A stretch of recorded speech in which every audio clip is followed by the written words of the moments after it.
আলহামদুলিল্লাহ, আমার খুবই ভালো লাগতেছে। আপনার ভালো লাগে, আমার অনেক ভালো লাগে। আমি কল্পনাও করতে পারিনি। আলহামদুলিল্লাহ, এত বড় প্রায় স্পাইনাল কর্ডে 4টা টিউমার ছিল। একটা বেশি বড়, আর একটা মাঝারি, আর 2টা একদম ছোট ছোট, এবং 4টা টিউমারই এই স্পাইনাল কর্ড থেকে, অর্থাৎ মেরুদণ্ডের যে কর্ড থাকে সেই কর্ড থেকে 4টা টিউমারই এত সুন্দরভাবে বের করা হয়েছে। টিউমারের কোনো কিছু নাই, এবং ওনার স্পাইনাল কর্ডে কোনো ক্ষতি হয় নাই, পা অবশ হয় নাই, কিছু হয় নাই। এবং আগে যে কষ্ট ছিল, ঠিক আছে, সেই কষ্ট তো নাই, তাই না? কাটার যে কষ্ট, ব্যথা, সেটা আছে।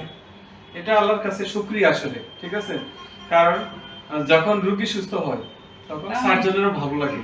আর রোগী যদি অসুস্থ হয়, আমি ধরেন আপনার অপারেশন করলাম, সেই অপারেশন করে যদি ভালো না হয় আর খারাপ হয়, তাহলে তো অপারেশন করা বৃথা, না করাই ভালো ছিল, ঠিক না? আপনার পায়খানা প্রস্রাব, তারপর হচ্ছে আপনার হাঁটা চলা সবই ঠিক আছে, ঠিক আছে। হ্যাঁ, আর যে ব্যথা ছিল, কষ্ট ছিল, সেগুলো কমে গেছে।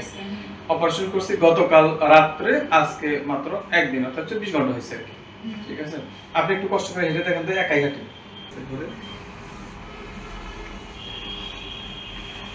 শুকরিয়া, আলহামদুলিল্লাহ।